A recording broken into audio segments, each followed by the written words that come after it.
नमस्कार मंडळी. ना गहू भिजवायचं टेन्शन ना चीक काढायचं टेन्शन. फक्त 2 वाटी तांदळापासून इथे मी कुरकुरीत आणि पांढरी शुभ्र कुरवडी बनवलेली आहे. सगळ्यात अगोदर रेशनचे तांदूळ 2-3 पाण्याने स्वच्छ धुवून उन्हात वाळवून घ्यायचे आणि त्याचं पीठ तयार करून घ्यायचं. आता एकाच वाटीने आपण सगळं साहित्य घेणार आहोत. इथे मी 1 वाटी घेतलेली आहे. त्या वाटीने 2 वाटी तांदळाचं पीठ घेतलं आणि त्याच वाटीने इथे मी 4 वाटी पाणी घेतलेलं आहे. हेच माप आपण कंटिन्यू ठेवायचं आहे. त्याच्यामध्ये 1 चमचा पापड खार घातलेला आहे.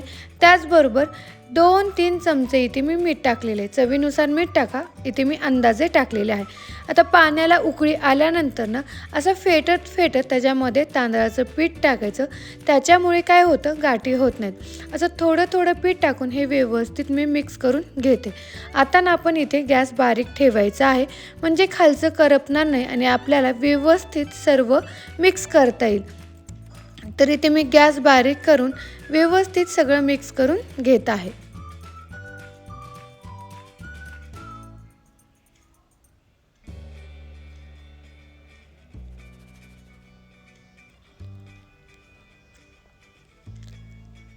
दोन 3 मिनिटानंतर हे व्यवस्थित सगळं मिक्स होतं.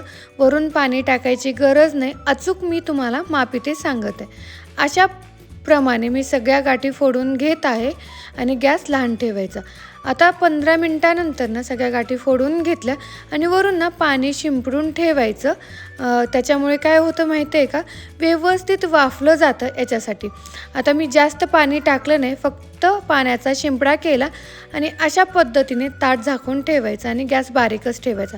वरून ताटामध्ये पाणी टाकायचं, त्याच्यामुळे खाली करपत नाही याच्यासाठी.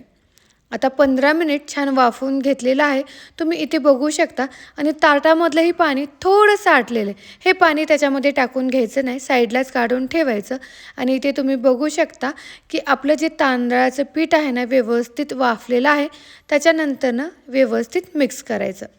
आता मिक्स केल्यानंतर एक सुती कपडा किंवा घरातला कोणताही कपडा भिजवून घ्यायचा.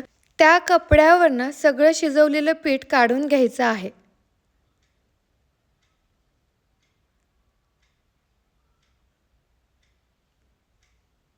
पीठ गरम आहे, त्याच्यामुळे काळजीपूर्वक टाका. आणि त्याच्यानंतर जसं आपण कणिक मळतो तशाच पद्धतीने हे मळून घ्यायचं.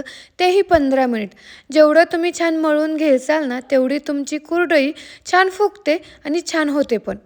आमच्याकडे कुरवडी म्हणतात, तुमच्याकडे काय म्हणतात हे कमेंट करून नक्की सांगा.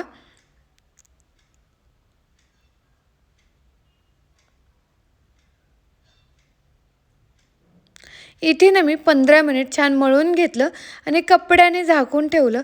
त्याच्यामुळे काय होतं, हे पीठ थंड होत नाही. आता एका ताटामध्ये पीठ झाकून ठेवलं आणि लगेच इथे घेतली कुरवडी करण्यासाठी. साचा आहे त्याच्यामध्ये मी भरून घेतलं आणि तुम्ही इथे बघू शकता की आपली कुरवडी करताना तुटत नाही, कारण त्याचप्रमाणे आपण पीठ छान असं मळून घेतलं. अशा पद्धतीने इथे मी कुरवडी करून घेते. लहान मोठी तुमच्या आवडीप्रमाणे तुम्ही कुरवडी करू शकता. तर इथे मी सगळ्या पिठाच्या कुरवड्या करून घेतलेल्या आहेत आणि उन्हामध्ये ठेवायच्या आहेत. इथे मी 2-3 दिवस उन्हामध्ये ठेवून छान वाळवून घेतलं आणि बघा कुरवडीचा आकार आणि तळल्यानंतर किती छान आपली कुरवडी फुगते आणि एकदम पांढरी शुभ्र होते. तर अशा पद्धतीने 2 वाटी पिठापासून दुप्पट फुगणारी कुरवडी आपण तयार करून घेतलेली आहे. व्हिडिओ आवडला तर लाईक, शेअर आणि सबस्क्राईब करा.